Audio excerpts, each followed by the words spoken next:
Hey, I'm Val Lofton, and we're going to be covering RunSignup 101. And this one's going to be a little bit different because we're going to be focusing in on our onboarding guide. And this is going to be specific to like brand new races that really haven't set up a race or many races on the platform that need help getting through that race wizard, and specifically that payment account portion that can be our most difficult section to navigate through.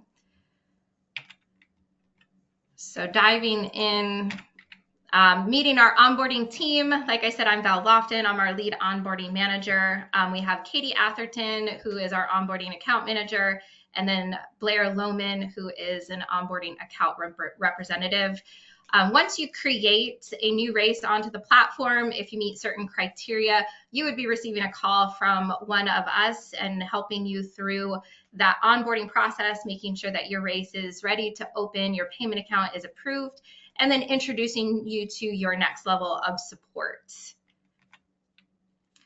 Today's agenda, we're going to be covering that race setup, which is going to be the race wizard in each step of those. We're going to focus in a lot on our payment account setup. We're going to be talking about navigating that race dashboard because it can be a little bit overwhelming for new race directors. And then just a little bit about the race website and certain things that we look for to make sure that your race is ready to open.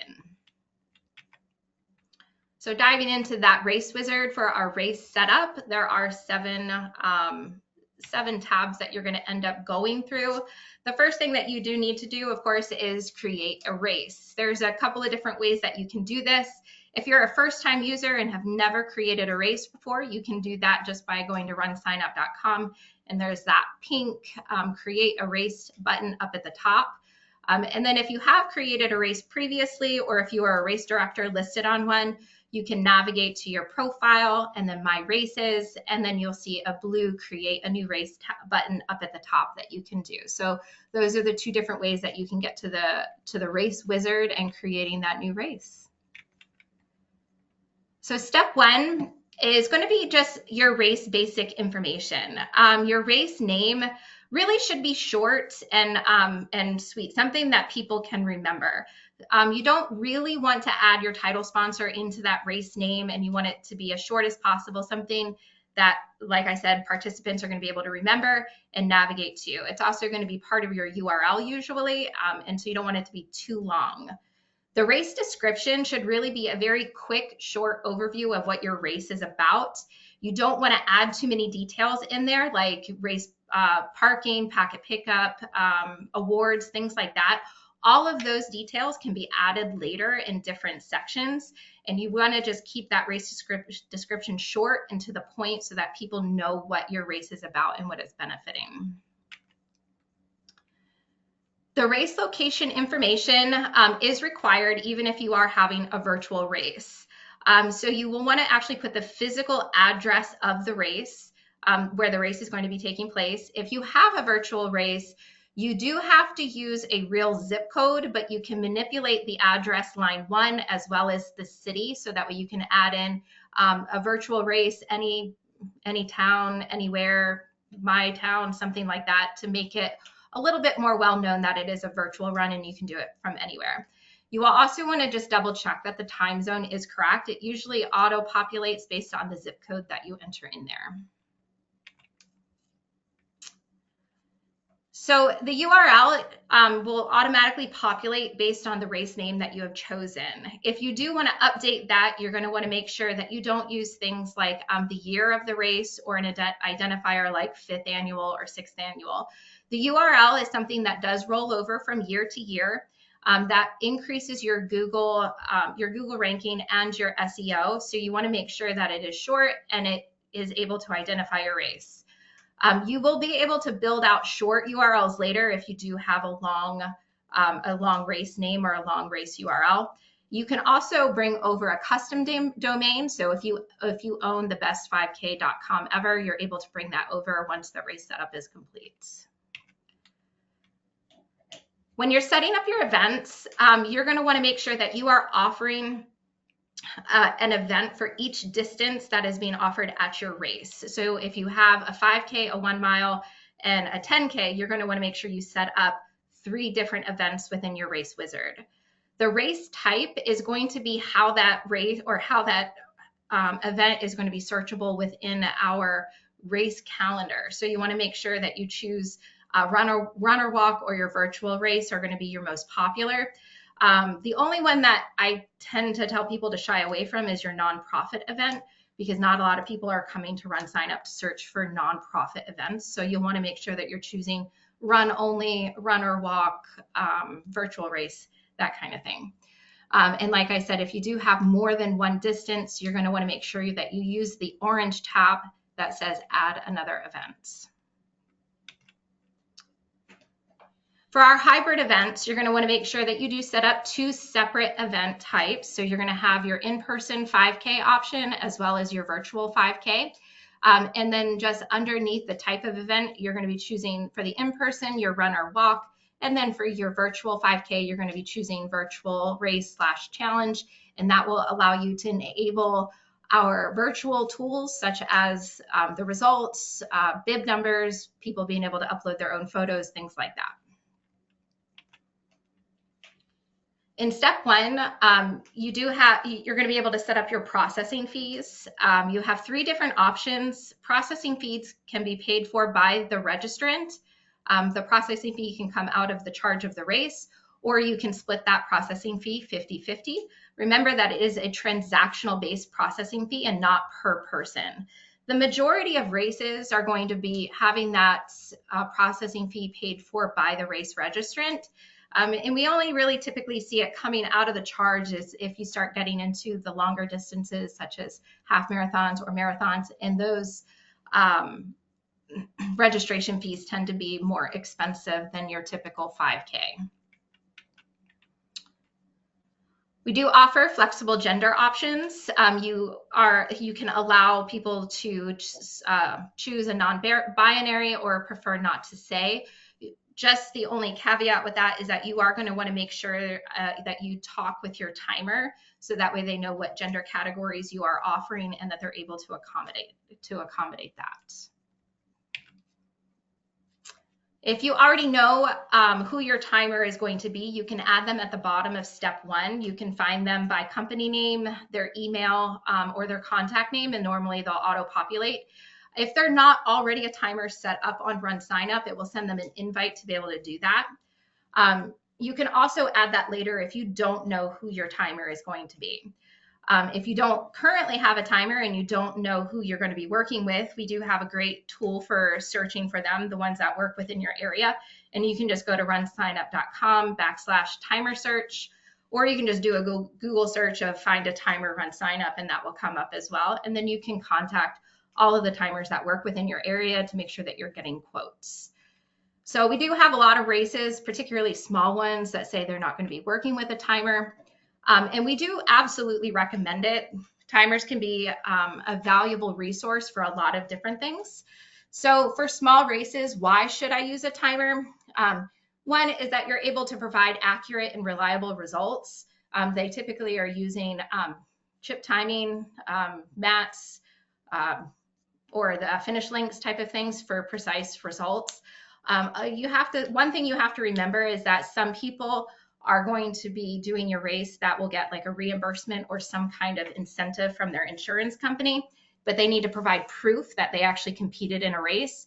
And so the results are really the only way that you can do that. So if you don't provide official results at your race, then you are going to be eliminating a certain percentage of people that are going to be able to come and do it. So data management and reporting, they know a lot about, how many people you're going to be able to expect, what kind of like numbers you can expect on race day, that kind of thing. So they're a valuable resource as far as data management and reporting. Most timers are integrated very well with RunSignup, and they're able to keep that participant data clean and update all the results and everything like that in real time. They can also usually provide you with discounts on t-shirts, medals, things like that. So they're just a really great, valuable resource all around.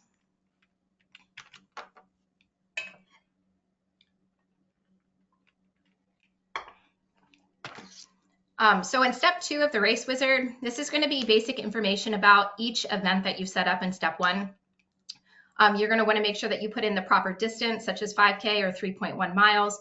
So that way, when someone goes to our race calendar and they're looking specifically for a 5K or a 3.1 mile race, they'll be able to pull it up. Same thing with, whatever distance that you're offering, making sure that that distance is correct.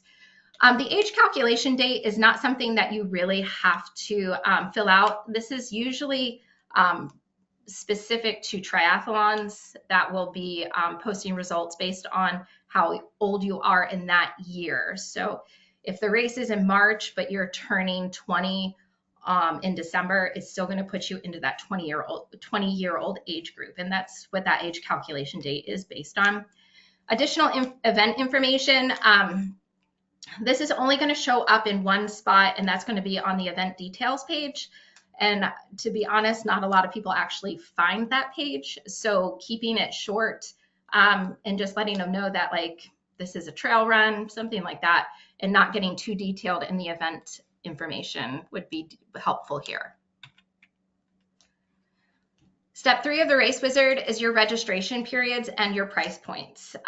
So you're going to want to make sure that you are offering at least 3 different price increases. We recommend that you offer an early bird pricing, regular pricing, and then a late registration or day of registration fee.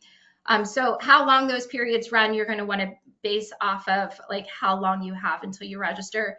Your early bird pricing should be long enough to create some excitement, a little bit of buzz about your race, but also create some urgency about registering and getting that lowest price point possible. Your regular registration period is going to be your longest registration period, offering for several weeks or months leading up to your race. And then your late registration period is just kind of like that you should have registered earlier incentive, and not really increasing it too much, but letting them know that they can get in cheaper for next year if they do it just a couple of days early. You usually do see a peak or like a peak in registrations right before the deadlines of your price increases. So they are a really great marketing tool in getting people to register early for those events. Step 3 is where you can also set up your waiver. Here you can choose how you want them to agree to that waiver through checkbox, signing their name, using their initials, their name and date, and it just depends on your organization and what you guys are going to be requiring.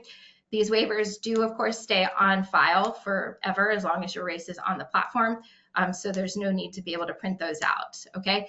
You can also add up to 3 additional waivers if you need to. That's not going to be done in the Race Wizard. That will be done through the race dashboard by going to race, registration, dates, pricing, and options. These waivers are all completely customizable, but it gives you a good baseline of what should be in those waivers. Step 4 is where you can provide a giveaway option. With a lot of small races, they get confused on what's between a giveaway and an add-on purchase. The giveaway should be something that is given within that registration. So it's their free item, their thank you for running that race. Usually that's going to be like a t-shirt or a hat or a towel, a bag, something like that. So it defaults to a t-shirt when you turn it on, and you can always edit the option descriptions such as small, medium, large, extra large, and you can get rid of those. If you only are offering like a bag, you really don't need to toggle on your giveaway option because it's just a one size type of thing. If you are offering people to be able to purchase a t-shirt, then you're going to want to do that through our registration add-ons and not through that giveaway option. The additional or the extra price, which is optional, is going to be usually like when you have a double XL t-shirt that costs you $3 more to order that t-shirt, you can pass that cost on to the participant there, but you really don't want to just use this as a way for people to be able to purchase t-shirts because it doesn't give them a very good option to say, no, thank you, I don't want one. On step 5 of the Race Wizard is where you're going to be personalizing your page a little bit and just getting some of your branding opportunities in there. We always recommend that every race uploads a unique and custom logo specific to either the organization or the race itself. You can also upload your banner image in this area. And then you can also change some of the wording options on it. You can get into more ways that you can customize your page in separate areas in the race dashboard that we'll cover in a little bit. The banner image is going to need to be a minimum of 2400 by 800 to be able to display correctly. And then you can change the wording for events such as like wave. I can't even think of other options. So wave or waves are going to be one way that you can customize the wording for events. You can hide the display, you can hide the event start times, and you can choose to hide the events that are closed with registration. So if you have one that's closing early, or if you have a cap on them and it's going to close, it'll actually hide that event tile there. All right, so step 6 is going to be where you're going to create that new payment account. So you have 3 options on this page, which would be just to create that new payment account, which is the orange tab there. You can use an existing payment account. So if you already have a payment account set up on RunSignup, you're able to apply that payment account right to every race that you set up. You have the other options, which is where you're going to send setup instructions by email to the appropriate person. So if you are working with an organization and you're not necessarily going to be that person that sets up the payment account, you can email the instructions. If you're a timer or a partner that's with us and you need to email it to the race director, you can do it there as well. You can choose to set up that payment account later, just so that you can get through and you can get through that race wizard and you can continue working on your page itself. If you're not sure if you're wanting to use RunSignup or if you want to test registration to make sure everything is set up the way that you want it, you can put it into test mode. And then if you are offering a free event, you will want to make sure that you pop it into volunteer and free event mode. If you are using the volunteer and free event mode, you will not be able to use certain items such as our email marketing that is exclusive for races that do have a payment account on RunSignup. We recommend best practices is that you will set up your payment account as soon as possible. It can take several days if the manual checks are needed. So make sure you start this process several days before you plan on opening registration and not the day of, because you won't be able to get your registration open when you want. There's going to be some kind of delay. So the verification process, Adyen actually verifies all payment accounts with an actual person. So someone is going in there and actually looking at all of the payment accounts, and they will either approve or deny your payment account based on the information that you've provided.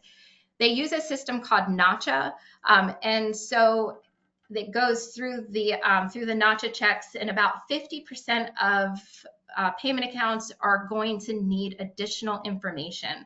And this is because your bank does not participate in the Nacha system. And the way that you have to provide additional information is a document that needs to be uploaded. It's not necessarily because you've done anything wrong. You could have made a mistake on that application, but more than likely it's just because your bank is not participating in the system. So the accepted documents that you can upload is going to be a voided check, which tends to be the easiest form of verification for your bank, the most recent bank statement, but only the first page of it, a letter from the bank, and then a screenshot of your online banking, which tends to be the least successful because there are a lot of different things that you need on that screenshot that you can't get off of your mobile app and or even off of the desktop. So we're going to cover each of these in detail so that you know what is required on each of these items when you're going to be submitting them. So the first one, and the most popular that is used for verification, is a bank statement. As I said before, you really can only upload the very first page of your statement.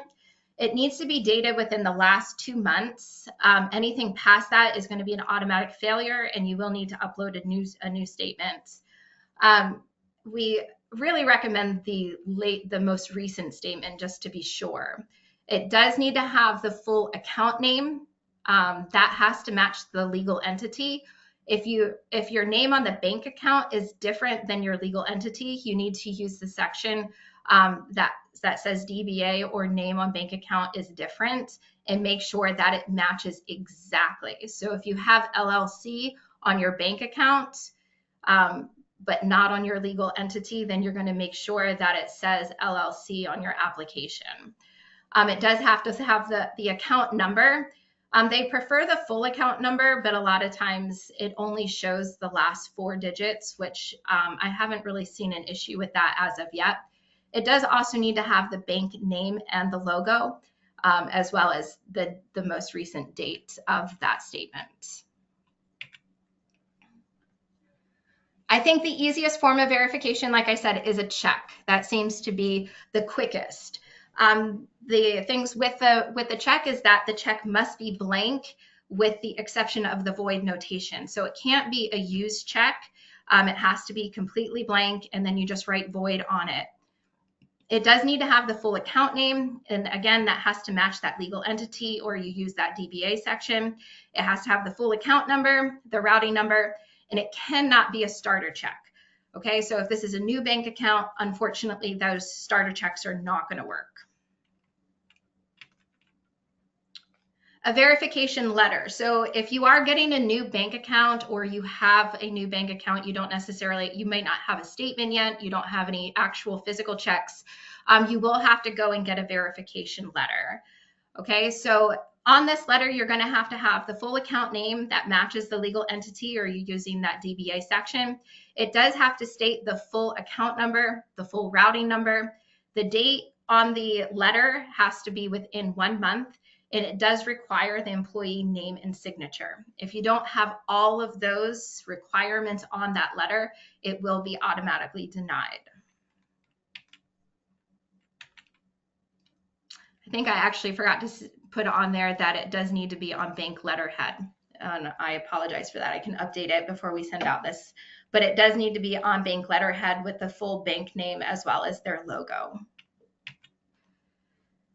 And then the least successful one, but it can be done, is using a screenshot of your online banking environment. The things with this is it does have to have the bank name, the bank logo. It has to have the full account name. Again, it has to match that legal entity, or using that DBA section. It has to have the full account number, the routing number, as well as today's date, or a date, I think dated within the last month of that screenshot. So to get all of that in one screen typically is not very successful. And I actually have not seen a screenshot be approved. I've heard it can be done, but I don't think any of us have actually seen one that has been successful with it. So just keep that in mind and work on getting one of the other verification items. So some of the common mistakes that we have that lead to rejected payment accounts, or ones that take a lot longer than just 48 hours. Ripped or stained images. It should be like essentially a perfect image, no rips, no stains, nothing wrong with the actual document itself. Some people don't have a phone, maybe, I'm not really sure, but they try to take a picture on their desktop computer, and they end up taking a selfie within that image, and those are going to be automatically denied. It needs to be an image of just the document that's required. Blurry images, so if it's not readable, even just a little bit blurry, you're going to want to make sure you retake that. I would make sure that you have that document laying flat on a contrasting surface to make sure that it's not blurry. Old documents, I think the oldest one that I saw was 5 years. They uploaded a bank statement from 5 years ago.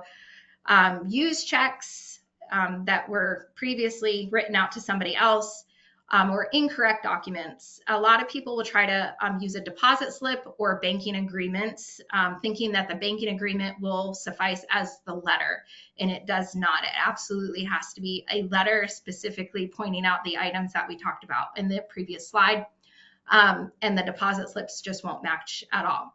And then, of course, if you have mismatching data, meaning that either you mistyped your legal entity name, or your bank account numbers are incorrect or your routing numbers are incorrect, then it will not go through.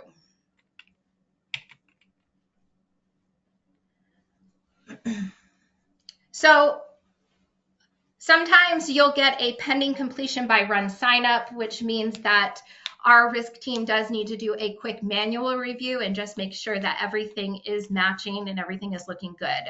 That usually is rectified within just a couple of hours, and it doesn't take very long to get that approval, but so you can open up registration.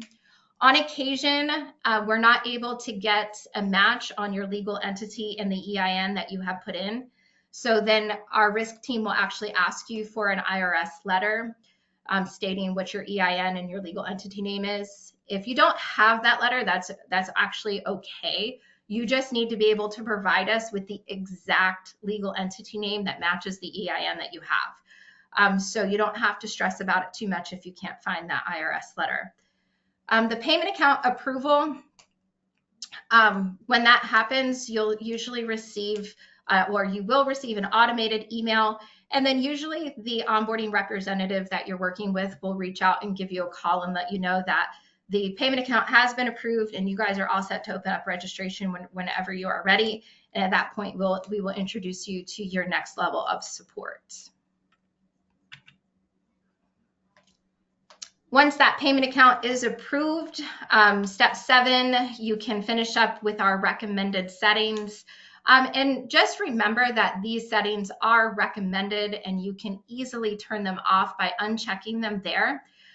Make sure you read through each of them. If you don't turn them off in the race wizard and you click save and finish, you'll have to be able to toggle them off in different locations within the race dashboard. So some of the things that are recommended and are automatically enabled for you, unless you click them off, would be the event insurance. The event insurance is something additional that the registrant can purchase, protecting their registration, meaning they have to cancel, they get sick, they get hurt, whatever the case is, they can go through that third party and claim their event insurance if they would like to. There's no reason to not offer event insurance. And the one thing that it does is it will strengthen your no refund policy because you are giving them an option to be able to get that insurance to protect their registration. You also do get a small revenue share back from the insurance company, Red Shield, for every insurance policy that is offered. So it's just kind of a win-win situation for you and your participants to have that peace of mind. Our referral rewards is automatically enabled, and this is just a really great marketing tool where you can allow people to refer your race to their friends and family and get them to register with the potential to earn some money back. You can set that limit to anything that you want. And you can allow them to register 3 friends and get $5 back or whatever the case is. You guys would need to talk about that. We do cover referral rewards in a different webinar if that's something that interests you. Our incomplete registration email is a really great automated email that you don't have to do anything with. It will just simply invite people to come back and complete their registration if they abandon it at any point. And then the price increase email will go out to past participants and letting them know that they should get in there and register before that price increase email. It usually goes out a couple of days before that price increase, and then you would see that spike in your registrations. And you just have to uncheck anything that you don't want to have activated. All right, so the race dashboard is going to be covered by Katie, so I'm going to go ahead and turn things over to her.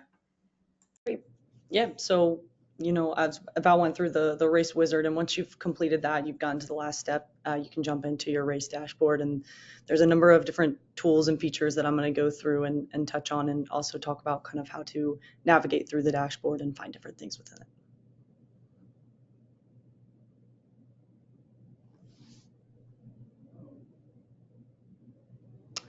All right, so first, just how to access your dashboard. There's a few different ways you can do it.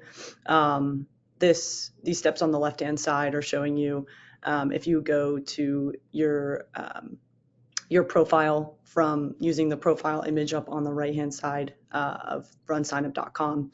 You can click My Races, and that will jump you into a list of races that you have. And if you click into those races from there, you'll access your race dashboard. The other option would be if you're on your race website. So you're on the front end of the website, the public-facing side, and you click the profile icon in the top right again. If you're logged in as a director, you'll see the option for race dashboard, and you can click into it from there. Next are the search components that are within the dashboard. So in the top right, which is actually the left-hand image, there's a participant search. So you can search by name or bib or email, and then that's going to pull from your participant report. So it will bring up any searches that fall within the range that you've put into that search. And then on the left-hand side of the dashboard, there's all of the menu tabs that you can go through with the different settings, and then there's a menu search up at the top. So this will search the different tools and settings within the dashboard and search in the tabs. So you can search for anything, if you're looking for, registration options, and you start to type in registration, it will populate all of the different registration options in there. Then on within the dashboard, you'll see your signups up in the top right. And if you click this drop down, it kind of has a lot of data that's within it that you can expand, and you can view your total signups. It shows registration dollars, and then you're also able to compare from previous event years. So it shows your last 3 years of data, and it's showing you, your total signups over that year, total registration dollars over that year. You can break it down by event options, and then the last 30 days and the days remaining fields, those are kind of highlighted because that's showing you from the event, the actual the race date, whereas the top options, the total registrations, the this year column is showing you what's happening this year, your current registrations, but looking at previous years, it's showing you total. So it's not giving you a comparison from the specific date.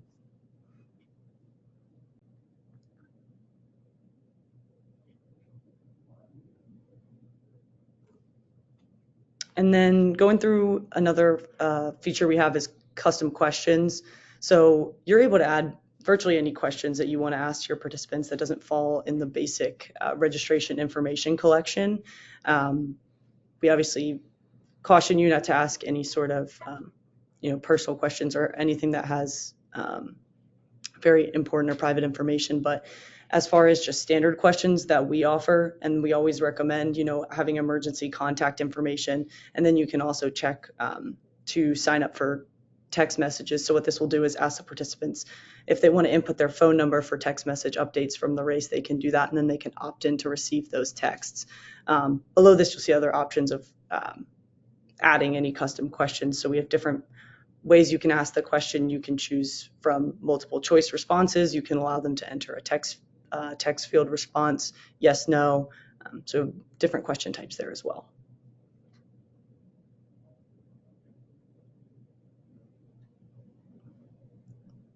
Sorry, I think there's a bit of a lag when Val changes the slide. That's why there might be a bit of a gap here. As the next thing to talk about is the participant report. This is a big go-to page for all of our race directors. So obviously it's viewing a list of all of your participants. It's going to be under participants, and then view participants in your dashboard. And the default will show some basic information. So we'll just show like the registrant name, the registration date, what event they're registered for, some basic contact information. And then from this page, you can actually, if you look on the right-hand side of that image, there's an edit registration column where you can manage the registration. You can make edits to their information. You can defer it, transfer the event, and we'll touch a little bit more on those options as well moving forward.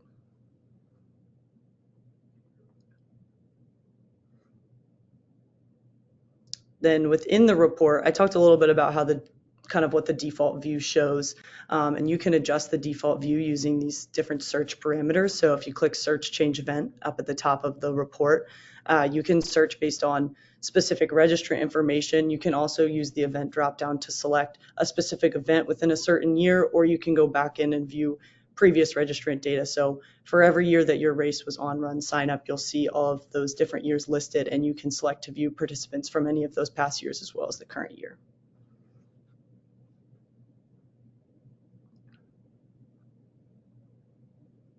And then just a little bit more on the different parameters you can use on the reports. The report option, you'll see under Customize View, it allows you to select which columns you want to show within your report. So there are a whole bunch of different columns that you can show. A lot of this is going to depend on, the different features that you have enabled. So if you have registration add-ons, you can select to show those, and then it's going to show which registration add-ons are associated with that registration.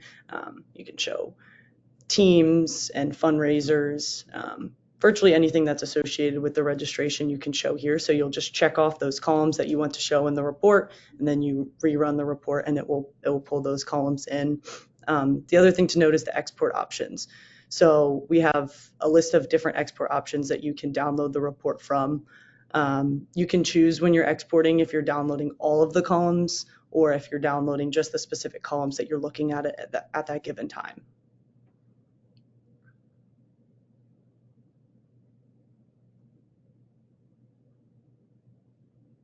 And then with another option in the dashboard, which you can also enable on the first step of the race wizard. But if you forget to do that, or you want to go back and edit these settings, you can enable donations within the dashboard.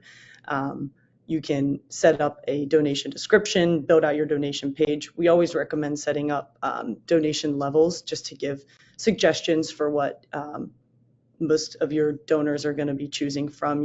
They may not know what an appropriate amount to make a donation is, so giving them suggested levels, and you can get creative with it and give them different names for the levels as well.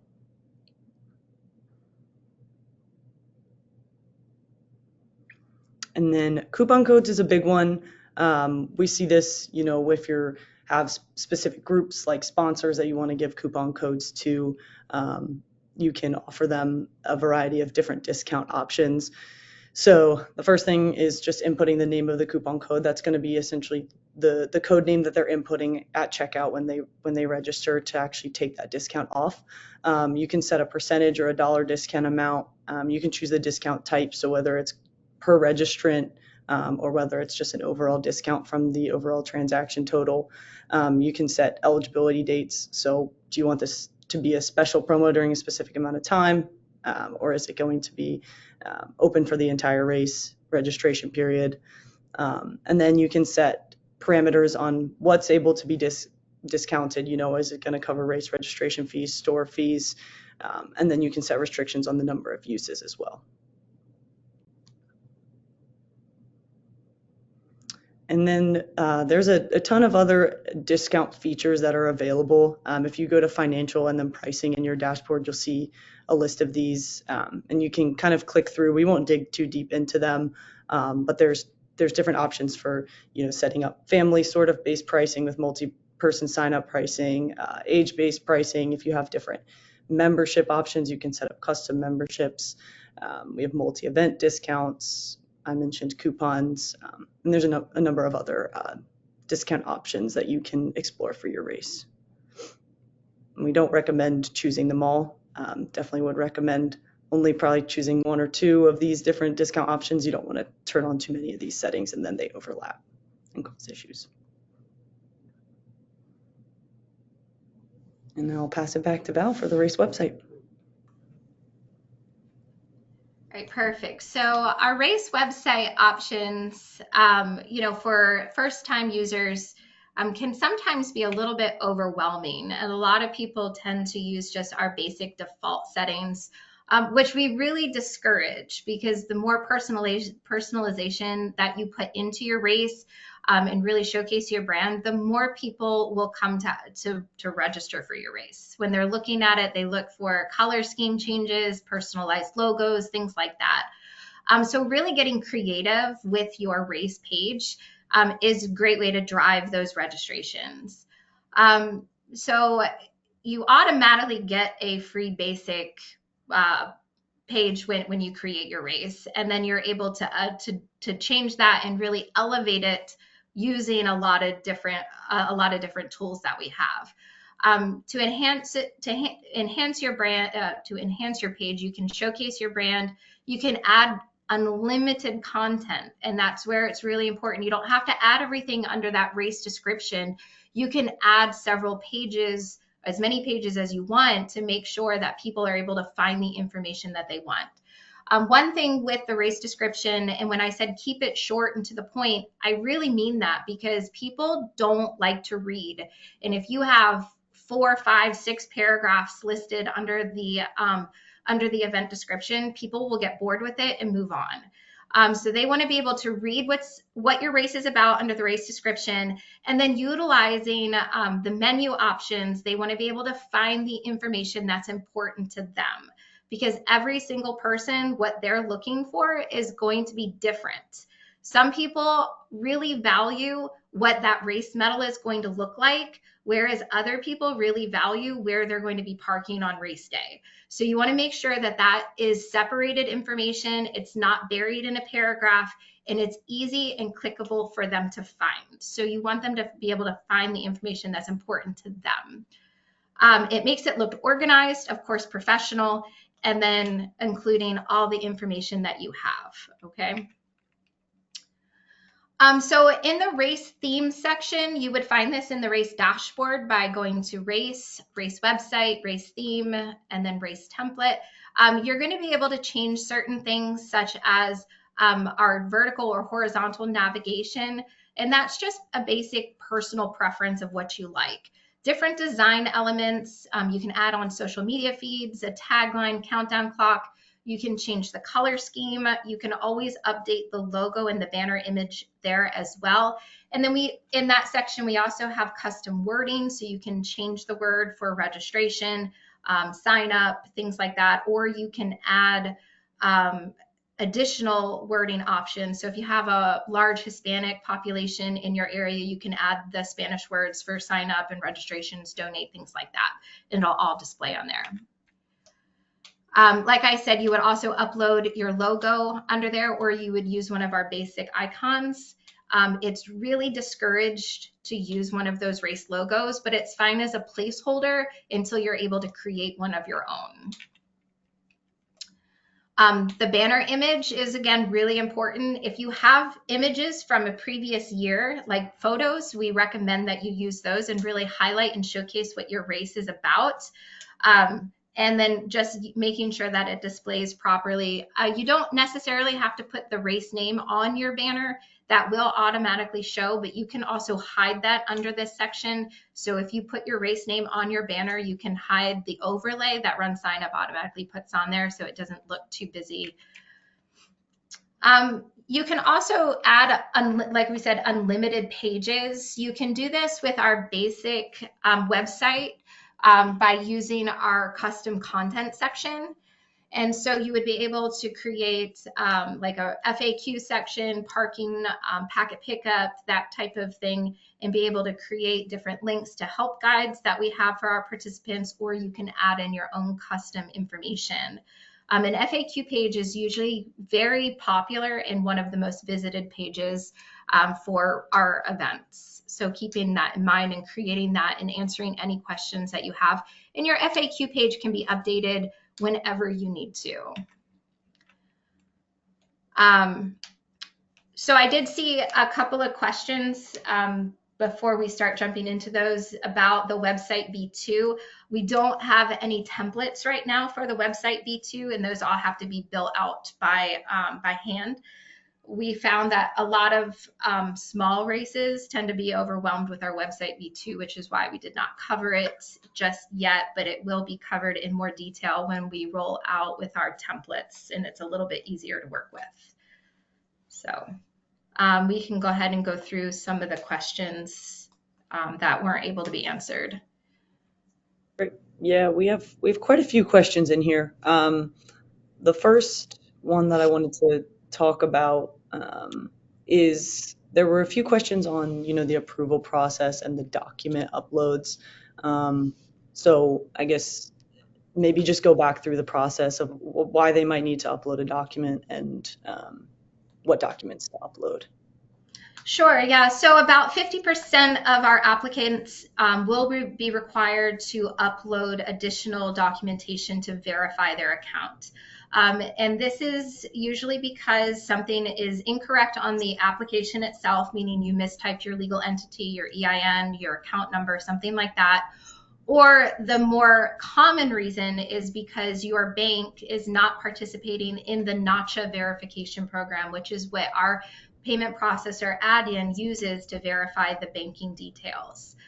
So in order to verify your account, you will have to upload one of the approved documents, which would be the first page of your bank statements, a voided check, a letter from your bank, or the screenshot of your online banking environment. As a reminder that you do have to make sure that these documents are your most recent. Okay, so it has to be dated within the last 2 months. It has to have the bank name and logo, your full account name, the account number, and then it's going to vary based on the document that you upload. So a voided check needs to have the routing number. It can't be a used check. It's got to be blank with the exception of the void notation, things like that. So, but the slideshow will be available so you can make sure that you go through and you hit all of those details that you need on each of those. Okay. Great. Another common question we're getting is just about selecting a timer.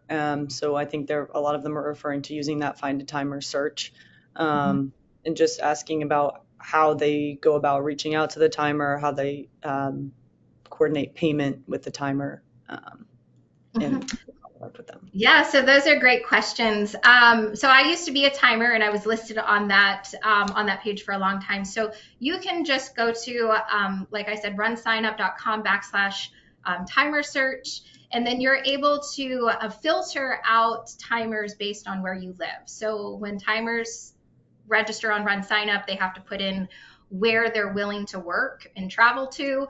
And so you will only be viewing timers that work within your area. So if you're in Florida, like I am, I can search just Florida timers. There's usually a direct contact link, either by clicking on their name, which will bring up their email. They may even have a phone number listed. I recommend that you reach out to every timer on that list, so that way you're able to compare your pricing quotes and really get the most value and what it is that you're looking for. If you're a small race, you don't necessarily need all the bells and whistles maybe with like the full finish line structure. You might just want to blow up. You might not need like, a results kiosk, things like that. So you want to make sure that you're getting what it is that you need for your particular event. Okay, so making sure that you just reach out to as many timers as you can. And then as far as payment and stuff like that, that would be, what you work through with the timer itself, and whether or not you guys are going to need to, write them a check at the end, or if they're going to be paid directly through additional fees through RunSignup, that kind of thing. So just working out those details and the contract details with that timer. But they are a very valuable resource, and they provide so much more than just results for your race. So we absolutely recommend working with a timer if your budget allows. Great. There's a lot of questions, really common question we get just about the webinar being recorded and posted. And yes, it is being recorded, and it will be posted on our site and our YouTube channel as well, just so everyone knows. It'll also be emailed out, I believe, within 24 hours. There's a lot of questions also that are around the different pricing, and which pricing is best. Like if they're using multiple pricing tiers, age-based pricing, for example, age-based pricing and team pricing, which ones will be applied. And there's also more about setting up different pricing and how they know which ones to choose between. So everybody's pricing is going to be unique to their organization and situations. Our most popular discounting options are going to definitely be our age-based pricing.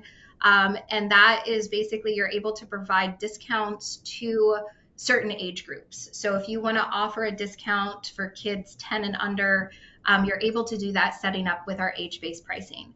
The goal of this, of course, is to make it more affordable for families to be able to come. And it's just a very simple way to be able to say, yes, come and run this race and bring your kids. The family pricing can sometimes, or the multi-person pricing sign up is typically used for family pricing or like small groups that are registering together in one transaction. And it is a great tool for being able to discount, but sometimes it can get a little bit sticky. Like, I'm a family of 5, but you may only be offering a discount for a family of 4. So that gets to be a little bit sticky in how many people are going to be included in that group. And they do have to register within one single transaction. So I always choose age-based over multi-person pricing sign up. Now, as far as groups and teams go, you can offer discounts for certain sizes of groups that are going to end up signing up, and they don't have to register all together with a team. The age-based pricing will take precedence over group and team pricing, though, so that's something to keep in mind. You typically only want to choose 1 or 2 different types of discounting options. So if you're really trying to focus on bringing in teams, like social teams and everybody getting together and do it for fun, I would recommend group pricing and giving them a discount that way over age-based. But if you're focusing in on families and just getting them there to be able to like have fun together as a family, I would definitely go with the age-based pricing. So it just depends on what your focus is, and that'll help you determine what kind of discount pricing you want to offer. And then, of course, coupons are just a great way to give us a small discount. Hey, it's Valentine's Day. Here's $10 off if you register with your significant other or whatever. So it's just a great way for you to be able to do easy blasts out on social media through email marketing, that kind of thing, to promote your race and give them a quick, easy discount. Yeah, and that's a good segue into our next question. Also, I want to point out I've kind of just grouped together that pricing question. I know you guys had some specific ones, so we'll send out an email to you with a specific answer to your question that you were asking if it wasn't answered in these questions. But the other questions that have come through a lot about email marketing and emailing past participants and how to go about that. So for email marketing, it's a great way. You can we use our email marketing V2, and so you can use our automated price increase, and that is a set it and forget it email that'll automatically go out in the different increments that you want. So it'll go out before every single price increase, and then you can just use our email marketing to send out marketing emails letting them know, like, the registration is open, reminding them of their referral refunds, rewards code that they have. You can do it for t-shirt reveals, medal reveals, things like that, and just create more excitement about the race to past participants and get them to register. You can even exclude current participants, so it's a great way to really focus in on just your past participants that have not registered for this year's race yet, and not overwhelm your current participants with marketing emails that don't pertain to them because they've already registered for the race. Trying to see if there's any more questions that we want to ask. I know we're kind of running out of time here. Another one that I see that's a little bit common is just website V2, and what are the different options you have within website V2? Website V2 is almost optionless. Like, there's so many different things that you can do with it. It actually would be its own webinar in itself, and I think Matt has done one so far. You're really able to make this a custom website with our website V2. You build each page from scratch. We have different components that you're able to add on there, and they look fabulous. You can add on a lot of different photos, which is something that you really can't do with our basic one. Like, even with custom sections, you can only add 1 photo per page. But with our website V2, you're able to add in like a gallery. You can add in a lot of different photos, a lot of different components to really highlight and showcase past years, things like that. You can add in the new Strava maps, which are awesome. They are really cool. So if you have built out your map using Strava, it's an interactive map that people can click on, and they can actually just see like the map going through in like 3D. So it's really a very cool option. You can do things like add an event list. If you have multiple events, you're able to create a page for other events that you have listed either with our ticket or our RunSignup platform. So you can really market your other events that way as well. It's really, I mean, there's just so many options. It would be hard to get into all of them in this particular webinar, but it is definitely a really cool option. If this is your first time on the platform, I would definitely probably tell you to stick with our basic setup, but then get into the website V2 and start building out your page, because it can take a little while, and that way you're not rushed, and then you can turn it on once you get your website looking the way you want to. But as far as our websites go, I saw the question of how much of this stuff can you edit after you get through the race wizard, or can you continue editing your site even after it's published?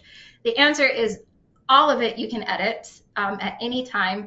And so even if you publish your race, so that way your URL gets out there, your Google ranking gets established, no need to put it into draft mode. You're able to go ahead and continue making edits to your page at any time that you need to. Okay. Great. Yeah, I think those are all the questions to be asked for now. A lot of the other ones are focused on their specific race setup, so we can reach out to everyone individually with those and any ones we didn't get to. Awesome. So I think that is everything, Ben. Thank you for joining us today. We will reach out with those with answers to your questions. Feel free to email anybody on our team. It's just our first name and then at runsignup.com. So we look forward to answering your emails and helping you guys get onboarded for a successful race. Thanks, everyone. Thanks.